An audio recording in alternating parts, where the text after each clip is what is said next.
Hello दोस्तों, स्वागत है आप सभी का हमारे यूट्यूब चैनल द संजय में। दोस्तों आज जो हम बात करने जा रहे हैं वो बात करेंगे हम आरपीडब्ल्यूडी की। आरपीडब्ल्यूडी से एक क्वेश्चन आता ही आता है, ये बहुत ज़्यादा इंपॉर्टेंट है। ठीक है, आरपीडब्ल्यूडी है क्या, ये किससे संबंधित है और ये आया कब था। ठीक है, सबसे पहले हम बात करते हैं कि आरपीडब्ल्यूडी की फुल फॉर्म क्या है। ठीक है, तो आपको बता दें the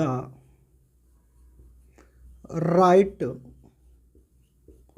person with disability act, ये इसकी फुल फॉर्म है, यानी right person with disability act, RPWD act. अब बात यहां पर ये आती है कि ये आया कब था, तो आपको बहुत अच्छे तरीके से बता देना, ये आया था 27 दिसंबर 2016 को। ये वाली जो डेट है, जो हमारा अभी जो असिस्टेंट प्रोफेसर का एग्जाम हुआ है उससे पहले जो एग्जाम हुआ था विज्ञापन संख्या 50, उसमें ये डेट पूछेगी कि आरपीडब्ल्यूडी एक्ट कब आया था। इससे दो क्वेश्चन पूछे गए थे, तो अगर वो आपसे ये पूछता कि आरपीडब्ल्यूडी एक्ट कब आया था, तो आपको बता देना 27 दिसंबर 2016 को आया था। अब यहां पर एक क्वेश्चन ये पूछता है कि ये संबंधित किससे है, जो सबसे ज्यादा इंपॉर्टेंट है। अगर वो आपसे ये वाली बात पूछता है कि ये संबंधित किससे है, तो आपको बता देना ये विकलांगता से संबंधित है। किससे संबंधित है? विकलांगता से संबंधित है। ये यहां पर आपको अच्छे तरीके से समझ में आ गया। लेकिन एक और क्वेश्चन जो बहुत ज्यादा पुटअप होता, आप लास्ट पीवाईक्यू में देखेंगे, तो आपसे क्वेश्चन ये पूछा जाएगा आरपीडब्ल्यूडी जो 27 दिसंबर 2016 को आया था, यह विकलांगता से संबंधित है, जिसमें कितने प्रकार की विकलांगता को रखा गया है। तो आपको ये वाली बात बता देना है कि 21 प्रकार की विकलांगता को यहां पर मान्यता दी उन्होंने। कितने प्रकार की विकलांगता को मान्यता दी है? 21 प्रकार की। और किसने मान्यता दी है? तो आपको बता देना आरपीडब्ल्यूडी ने। यानी आरपीडब्ल्यूडी जो होता है वो विकलांगता संबंधित व्यक्तियों का, बालकों का अध्ययन करता है, लेकिन वो अपने यहां पर कितने प्रकार की विकलांगता को मान्यता देता है, तो आपको बता देना 21 प्रकार की विकलांगता को मान्यता देता है। समझ लेना ये वाली बात। यानी अगर यहां पर आपसे एक और क्वेश्चन पुटअप करता है कि 21 प्रकार की जो विकलांगता है, वो आपकी बात हमने मान ली है, लेकिन सबसे ज्यादा जो विकलांगता यहां पर मानी गई है, अब यहां पर क्वेश्चन एक और पुटअप होगा कि 21 प्रकार की विकलांगता आपकी मान ली, लेकिन जो सबसे ज्यादा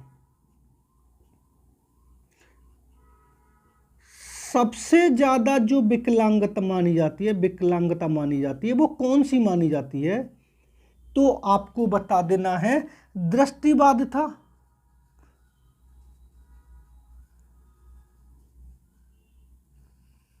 यानी दृष्टिबाधिता विकलांगता को सबसे ज्यादा विकलांगता के रूप में माना जाता है, कि सबसे ज्यादा जो मानी जाती है वो आंखों से संबंधित मानी जाती है।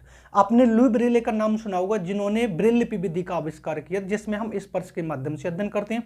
जो व्यक्ति मतलब 6 से 8 पॉइंटों को करती है, ऑप्टाकॉन जो होता है, आपने समझा होगा।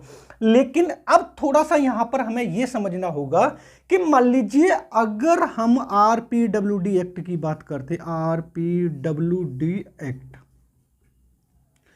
अगर हम आरपीडब्ल्यूडी एक्ट के अकॉर्डिंग अगर हम विकलांगता की बात करते हैं, किसकी बात करते हैं? विकलांगता। कितनी विकलांगता पाई जाती है? तो यहां पर हमें पहले नंबर पर बात करें कि ग्रामीण क्षेत्रों में, यानी ग्रामीण क्षेत्रों में कितने % विकलांगता पाई जाती है? तो आपको बता देना 59% विकलांगता पाई जाती है। कितने % विकलांगता पाई जा रही है? तो आपको बता दें 68% पाई जाती है। लेकिन यहीं पर अगर हम शहरी क्षेत्रों की बात करें, किसकी बात करें? शहरी क्षेत्रों में जो विकलांगता पाई जाती है वो कितने % विकलांगता पाई जा रही है? तो वो 67% विकलांगता पाई जा रही है। अब यहां पर आपसे क्वेश्चन ये भी पूछा था, आरपीडब्ल्यूडी एक्ट 2016 के अकॉर्डिंग, किसके अकॉर्डिंग? 16 के अकॉर्डिंग ग्रामीण क्षेत्रों में जो विकलांगता वो कितने % मानी जाती है? तो आपको बता देना 49% है। लेकिन शहरी क्षेत्रों में कितने % विकलांगता पाई जाती है? तो आप बता सकते हो 67% है। लेकिन इनमें भी सबसे ज्यादा जो विकलांगता पाई जाती है वो कौन सी विकलांगता पाई जाती है? तो आप अच्छे तरीके से बता सकते हो सर दृष्टिबाधिता विकलांगता पाई जाती है। और इस दृष्टिबाधिता विकलांग का जो संस्थान है वो कहाँ पर है, तो आपको बता देना देहरादून में। कहाँ पर है, देहरादून में। और ये वाला क्वेश्चन लास्ट जो अभी असिस्टेंट प्रोफेसर का एग्जाम हुआ है उसमें क्वेश्चन पूछा गया कि दृष्टिबाधिता विकलांग बच्चों के लिए कहां पर संस्थान बना गया, राष्ट्रीय दृष्टिहीन विकलांग संस्थान देहरादून है। क्लियर बात है। यहां पर आपको समझना है कि किस तरीके से वो क्वेश्चन पुटअप कर रहा है, और आरपीडब्ल्यूडी एक्ट आपको 1 नंबर देके जाएगा। ठीक है, क्लियर बात है। अब थोड़ा सा हमें यहां पर एक चीज और समझनी है। मान लीजिए अगर हम जनसंख्या जनगणना की बात करें, जनगणना 2011 की बात कर रहे हैं हम। अब यहां पर आपको समझना क्या है कि मान लीजिए जनगणना 2011 के अकॉर्डिंग होनी है, क्योंकि जनगणना हमारी अभी जो होने वाली थी 16वीं जो होती थी तो वो 2021 में होने वाली थी, लेकिन कोरोना लग गया तो नहीं हो पाई थी। तो यहां पर जनगणना 2011 के अकॉर्डिंग कुल आबादी का समझना, कुल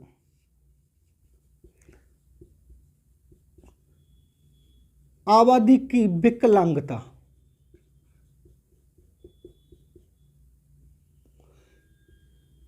2.1% मानी जाती है, 2% मानी जाती है। वो आपसे क्वेश्चन ये पुटअप कर सकता है कि हमारी संपूर्ण जनसंख्या का कितने परसेंट व्यक्ति विकलांग है, तो आपको कितने परसेंट बताना, 2.1% या 2%, बात एक ही हो जाती है। ठीक है, लेकिन अब यहां पर एक और क्वेश्चन वो आपसे पूछेगा कि यहां पर उच्च शिक्षा में जो आरक्षण दिया गया है, उच्च शिक्षा में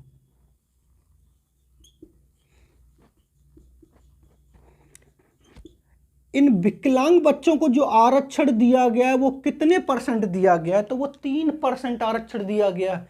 ये भी आपके लिए बहुत अच्छी बात है, 2 पॉइंट आपके लिए बहुत अच्छी बात है। 2011 की जनगणना के अकॉर्डिंग कितने परसेंट व्यक्ति हमारी कुल आबादी का विकलांग है, तो 2.1% या 2% माना जाता है। यानी विकलांग व्यक्तियों को उच्च शिक्षा में कितने परसेंट आरक्षण दिया गया है, तो आप बहुत अच्छे तरीके से बता सकते हो कि 3% आरक्षण दिया गया। क्लियर बात है। अब यहां पर थोड़ी सी हम बात और कर लेते हैं कि मान लीजिए अब यहां पर कुल आबादी का समझना, ये जो पॉइंट आपके लिए बहुत इंपॉर्टेंट है, कुल आबादी का विकलांग व्यक्ति,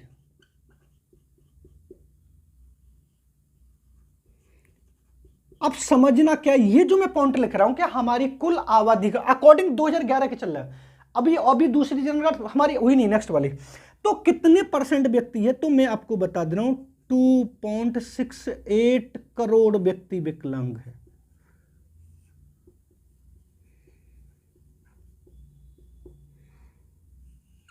यानी अगर कुल आबादी का देखा जाए तो कितने करोड़ व्यक्ति विकलांग है, तो 2.68 करोड़ है। यानी 2,68,00,000 व्यक्ति यहां पर विकलांग है।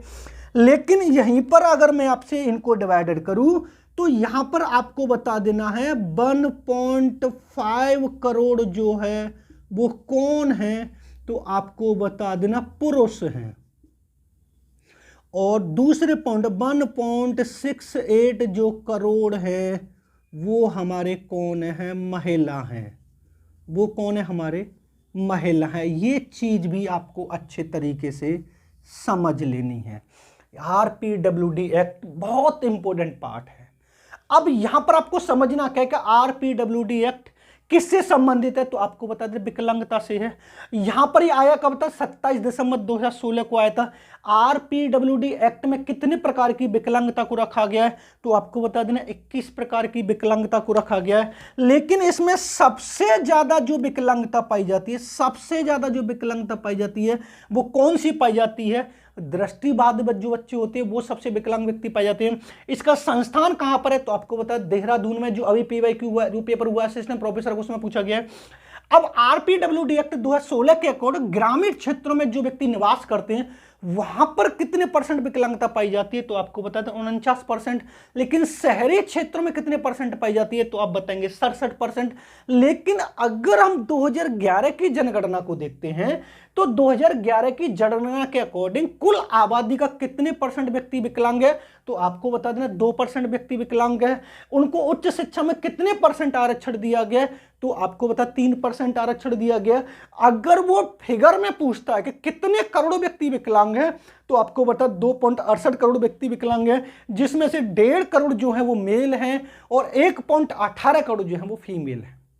ये जो मैंने आपको पढ़ा है, मैं आपको लिख के गारंटी दे रहा हूं, 1 नंबर आपको UGC net assistant professor, PGT या बीएड वाले असिस्टेंट प्रोफेसर में देकर जाएगा।